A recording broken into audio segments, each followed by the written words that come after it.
God will ask you to do something that feels too hard. It's just too hard. But you take one tiny step of yes, and all of the help from God just floods in to give you what you need. It wasn't on me to generate courage in my marriage. It was on me to say, with you I will. And it was huge. It changed everything.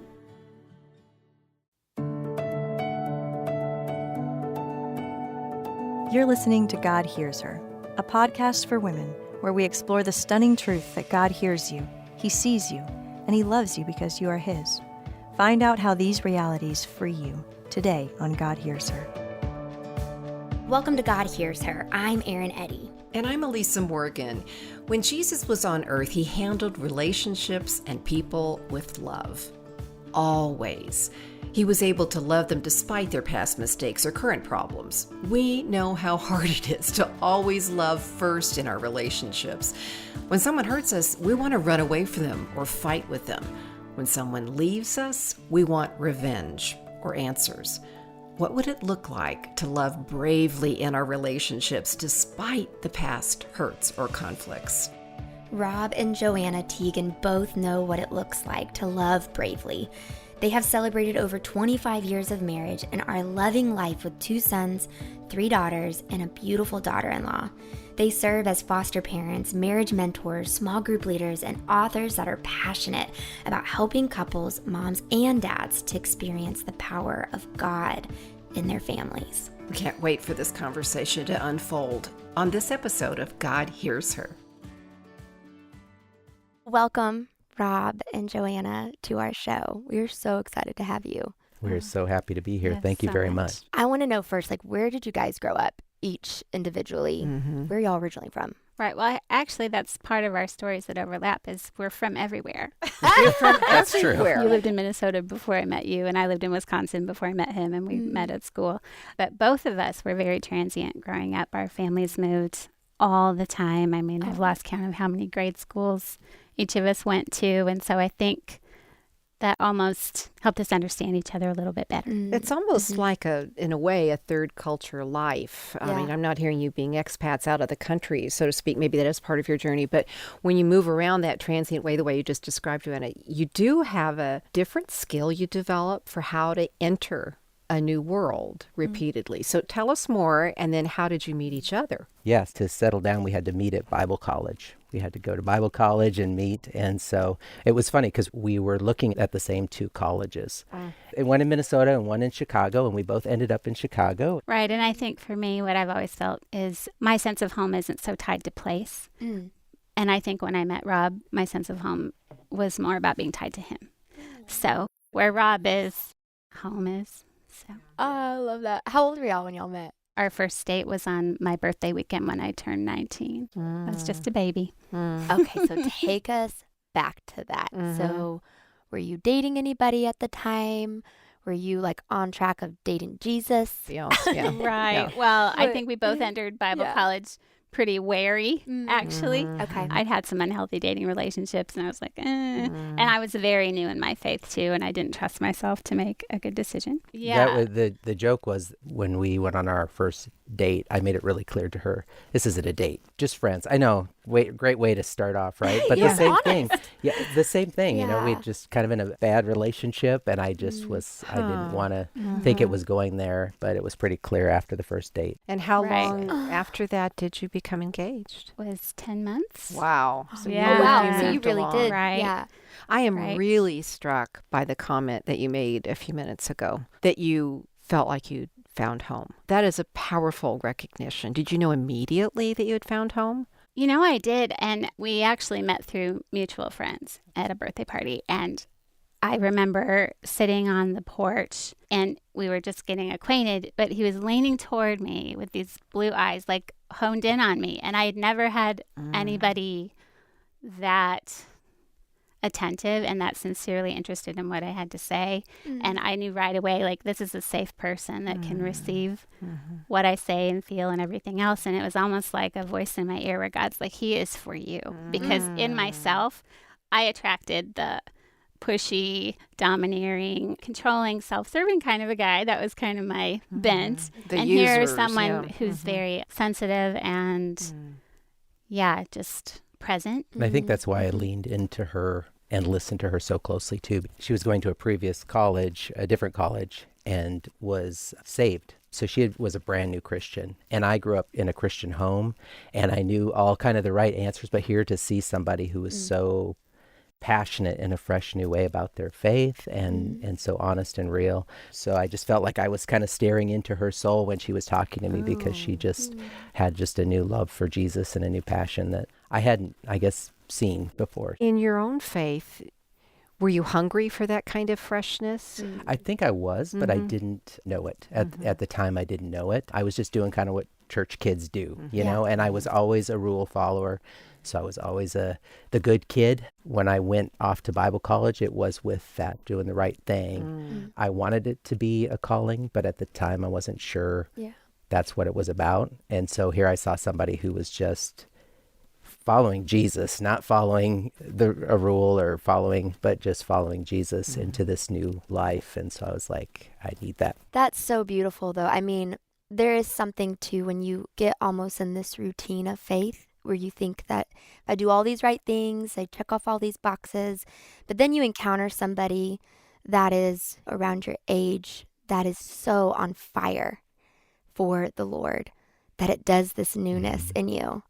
And what I think is really powerful to any woman that's listening is just hearing you, Rob, share how you were so attracted to her passion and fire for the Lord. Yeah, and it was definitely God, because I think we were so young and we didn't even know, and of course when we got married, we learned a lot the hard way, I guess, just in life. And we had our unexpected blessing, our son, earlier than we were expecting. So that brought a whole new level of learning into it. But that foundation of that passion for God is what kept driving us. And are you both working, or what are you doing with your time when you become pregnant and have a child? We're still in school. In school. So I'm still finishing up. Well, a little sideways in that story is we took a semester off after we got married just to get our bearings before we went back to school together. And God had made it very, very, very clear to me in that season that I wasn't supposed to go back and that my best work would be in supporting Rob in finishing. But I was so conflicted then with this pressure to please man over God, actually, because I'm like, well, everyone's going to say I dropped out of school for my boy, and that I kind of blew it, and that pressure to please and have the right appearance won out, and I did get back to school. And that did not go well. Isn't that a surprise? Tell me about that. I want to know more about that. Well, we went back, and then it had to be every man for himself. And we had a financial crisis, and just everything that could have gone wrong seemed to go wrong. And so that semester, I got the best grades I ever got, but we were miles apart by the end of that semester. And I remember someone at my job, she didn't even know what she was saying to me. It was just the Holy Spirit in her. Joanna, if your husband is not your top priority, then something needs to change. Wow. And she didn't even know. And I went home and I said, Rob, I'm quitting school. I want to be here for you. I've failed you in this way and disobeyed the Lord so clearly. And so I made that decision. And it's interesting because it was probably 6 weeks later we found out we were having our son. And I feel like that was God's mercy, because I couldn't say, well, I had to quit school because we're having a baby. He's like, no, you're quitting school out of obedience to me. Let's make that real clear. Yeah. Wow. For a woman listening who maybe is in school with her husband, do you think that's kind of an individual thing, or God just made it so clear to you that you needed to do this? Yeah. Because this is one of those things that we all wrestle with, is like, is there a right way? And boy, am I messed up if I don't hear it. Oh no, and we panic. I'm hearing you talk about it very personal. It was personal. And Rob, in that whole season, he was nothing but supportive of me. He saw more potential in me probably than I saw in myself, and only wanted good for me. And he was willing to sacrifice whatever he needed to do to help me achieve the goals in front of me. But it was in my own heart.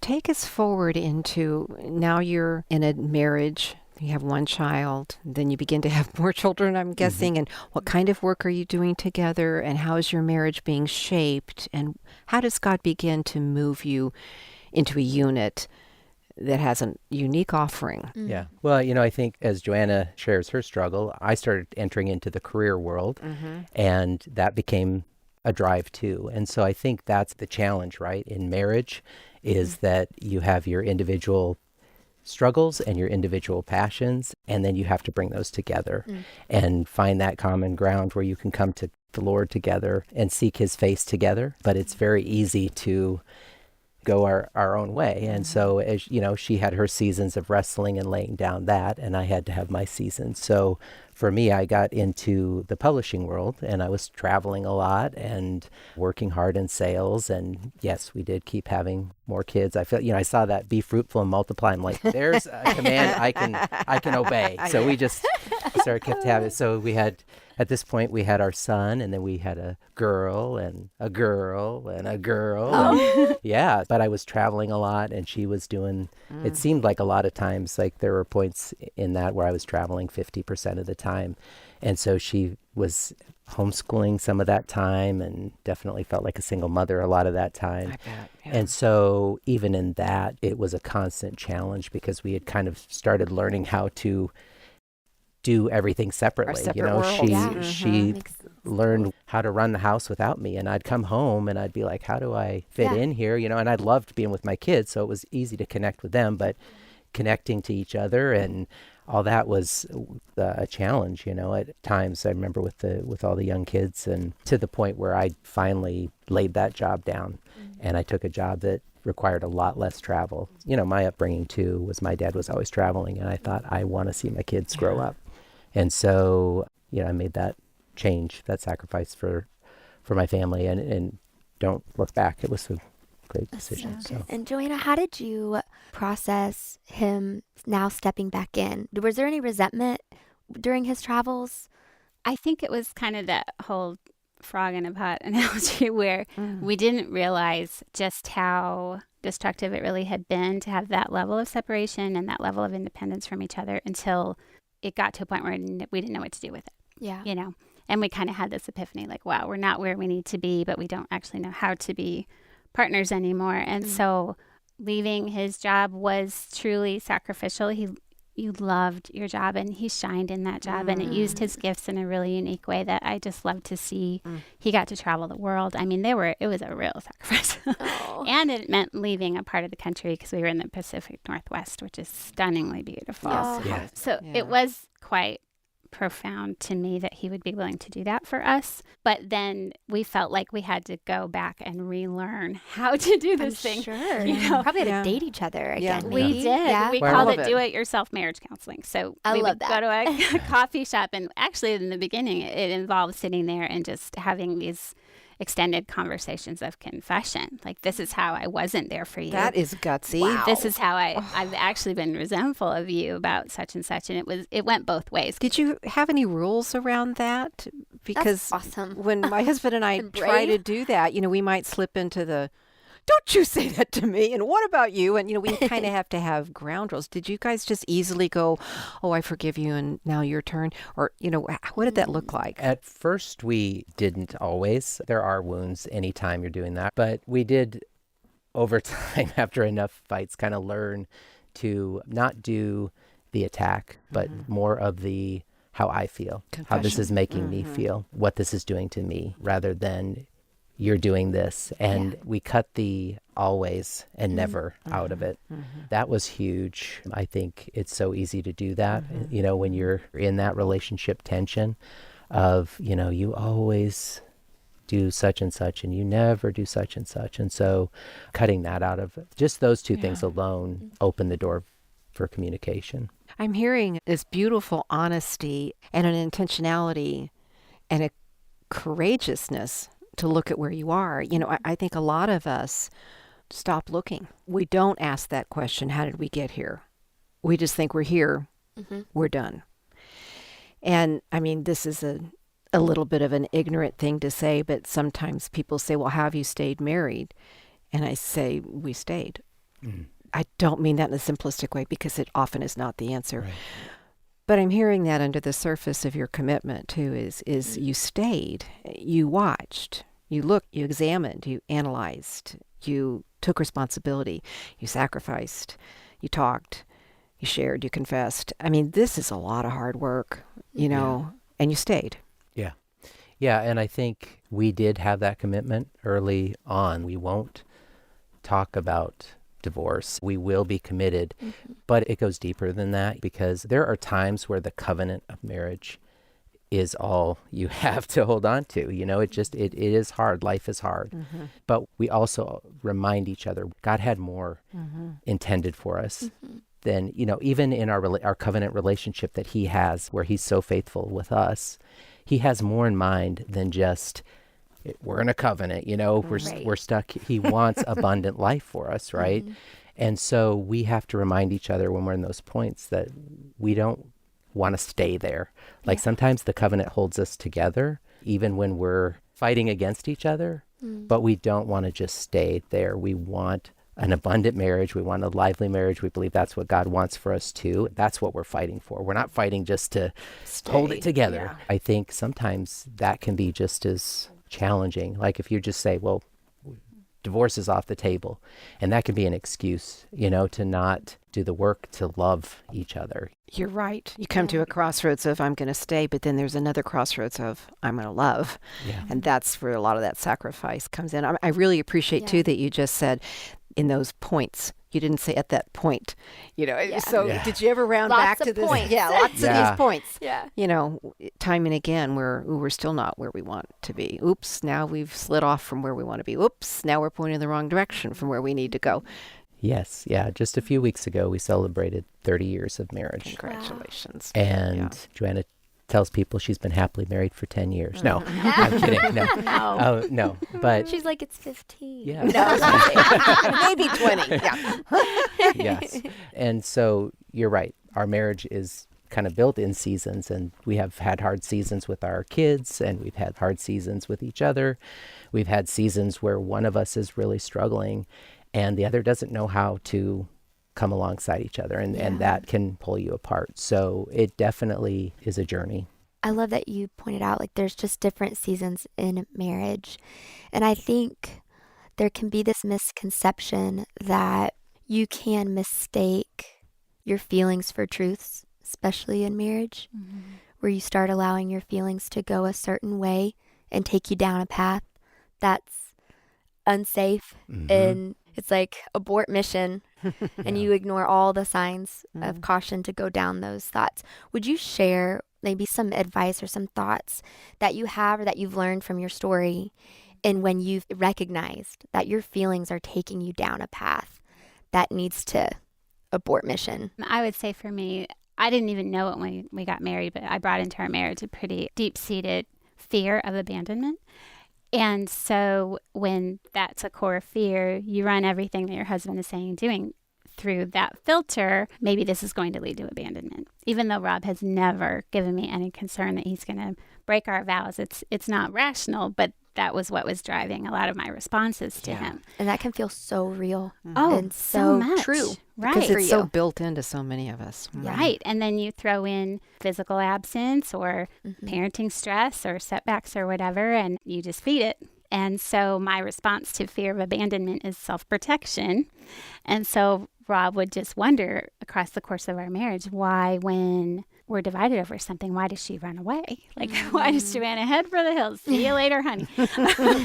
Because it's flight. It's like a fight or flight response, right? And that was my response to that fear getting poked at, was guardedness. And so having to break down my walls of self-protection to even begin to work on healing with each other was a slow grow, let me tell you.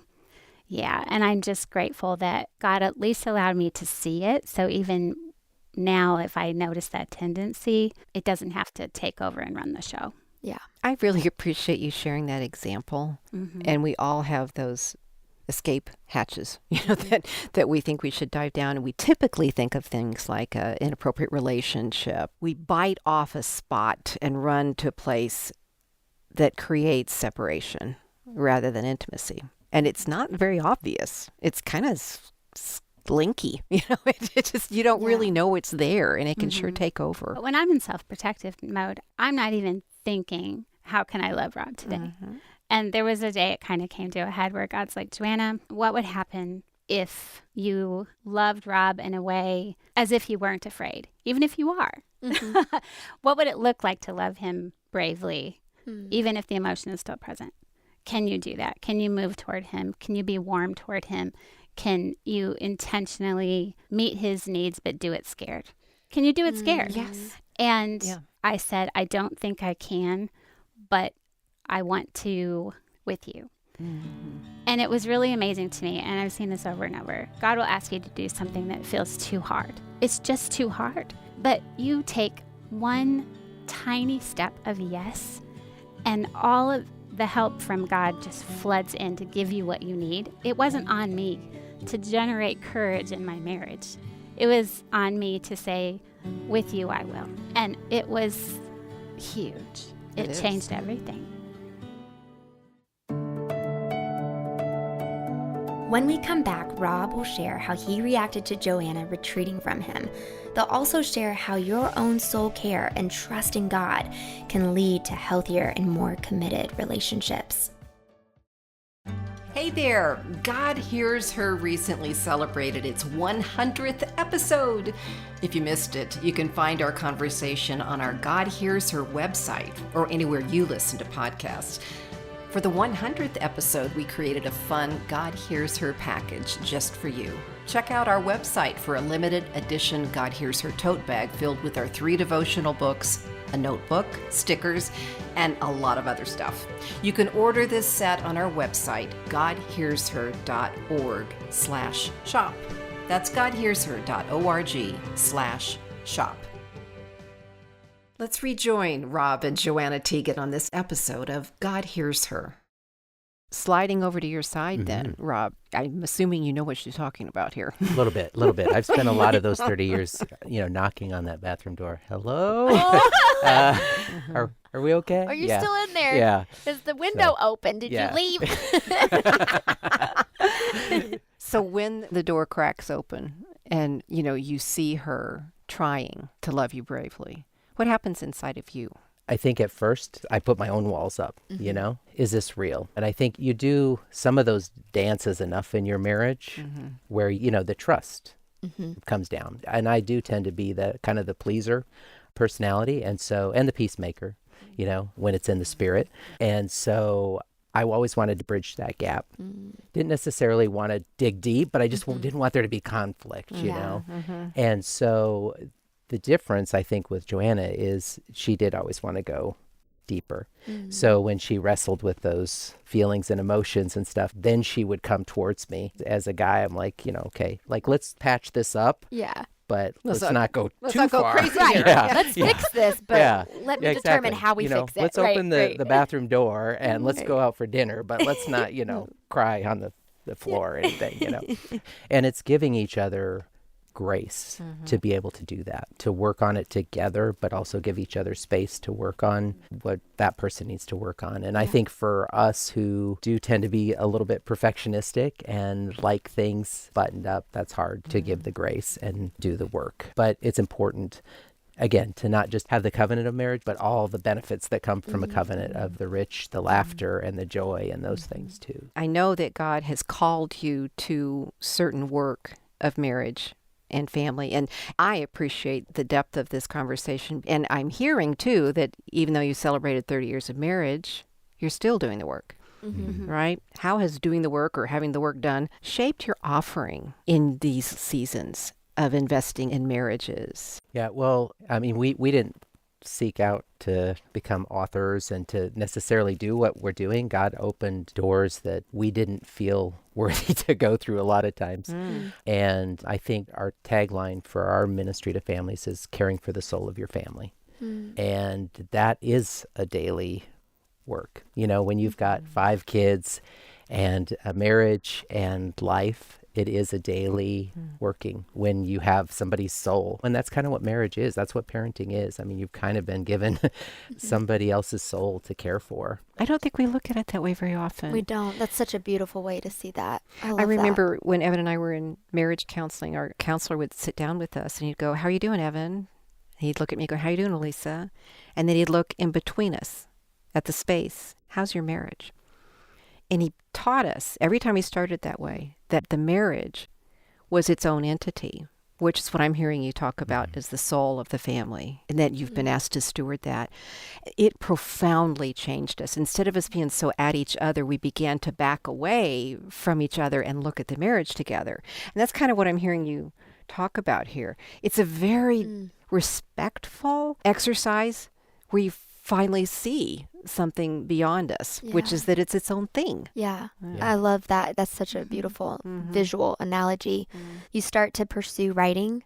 Is that right? So you just decided you're just going to go into the writing space. Well, I worked in Christian publishing, so that was kind of my world, and it kind of happened by accident. I was in sales, and I had some accounts, and I knew some things that they like, you know. I love it, And so it actually started in '09 with joke books. I started writing joke books, and those kind of took off. And so, of course, as publishing works, it's like, what else do you have, you know? And I didn't have a lot in my bank. But Joanna's actually the gifted writer. She is an amazing writer, and I just get to kind of tag along in her coattails. So I have lots of ideas, but I wanted to do a book for dads and daughters. And so we wrote a book together called 88 Great Daddy-Daughter Dates. It's a very simple book on ideas for dads to connect with their daughters, with some conversation starters and different things. And then God just kept opening doors. At that same time was when we started the foster care journey. What brought that about? You know, we had such a shared heart for children, even when we met. So we would even talk when we were dating and engaged, like someday, wouldn't it be amazing to be foster parents and potentially adopt? And maybe when our youngest is 5. And so we actually moved to Michigan when our daughter was 5. And I don't even know how we got on the mailing list of the foster agency, but we started getting mail inviting us to info sessions. And our kids would follow us around the house with the postcard. Well, you guys have to go. Like even our kids, they just had this sense of passion for loving little babies. And so at that point, we didn't actually intend to adopt whatsoever, but we did get our foster license and we started caring for little ones. And then a little baby boy was placed in our home, who is now our son, through a long and crazy road. And we say, and as far as how that relates to our writing, that was God's school of prayer for Rob and me. It's not that we hadn't prayed together before, but when you're in a situation that's that tender and where you're that in love with a little child, but have no influence over their future. And every single day you have to put this child in God's hands in a completely new way than you've ever had to before. It really changed us. And so much of our writing now comes out of that season of just intensive daily prayer. And I love that that now has shaped our relationship. Our son is now 11. So this is a lot of years of learning prayer with one another. And in that too, we found that so often in marriage, right, and in parenting, you do come to the end of yourself. For us, it happened to be through foster care, but it's going to happen in any context for any couple, it right? Will. Yep. Guarantee. Right. And so to discover when God said he's listening and he said he's present and that he's going to enter into this with you, and every promise he ever made, he meant it. And you can pray his words to him out of scripture. That has been life-changing for the two of us as a couple. Yeah, I remember very distinctly, we were actually writing these prayer books when we were doing the foster care, and he came into our home at 2 months and wasn't adopted until 3.5. And so it was a long journey.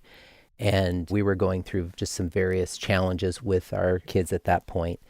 And, you know, trying to write these prayers and just felt like we were right on the battlefield. And I just very distinctly remember God saying, you the same heart and attitude you have that you're praying for your foster kid is the same heart and attitude. You feel out of control in the situation where you know tomorrow you don't know the future of this. And it's the same. These are my kids.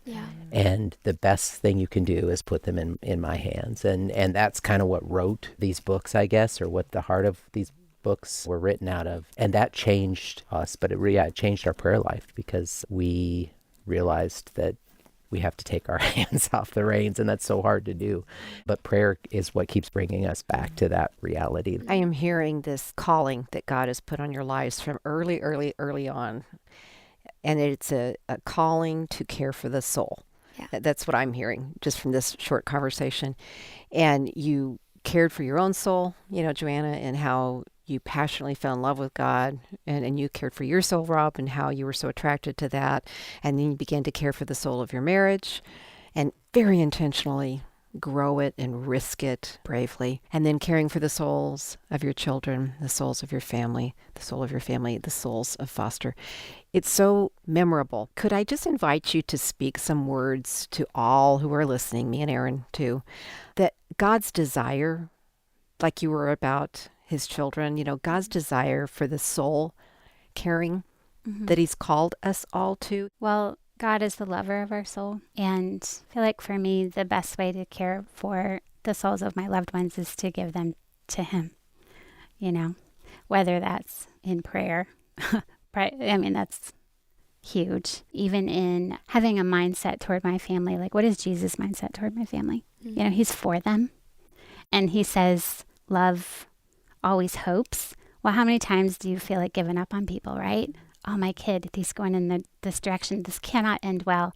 What in the world could possibly turn them around? Well, love always hopes because we serve a God who's bigger, and just to hold faith that God isn't done. You just can't see what's coming, how this could possibly work out. And then depending on him to supply the long suffering and the hope and the bearing with each other and saying, I don't really like who you are right now.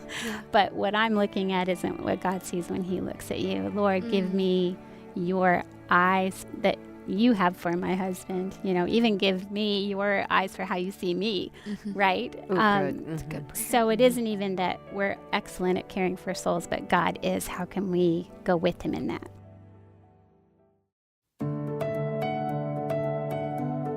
I love how Rob and Joanna shared the vulnerabilities within their marriage and how they worked through their hardest moments as a couple to cultivate a family that prioritizes prayer and soul care. Yeah, they wove such a beautiful story of ups and downs in marriage and relationships. Well, before we close out today's episode of God Hears Her, we want to remind you that the show notes are available in the podcast description, and there is a link to check out the Teigens website and their books. You can also connect with Elisa and me on social. All of this is on our website at godhearsher.org.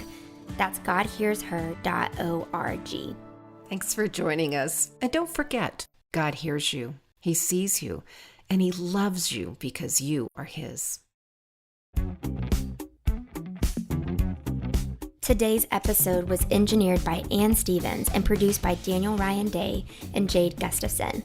We also want to recognize Judy and JR for all their help and support. Thanks, everyone.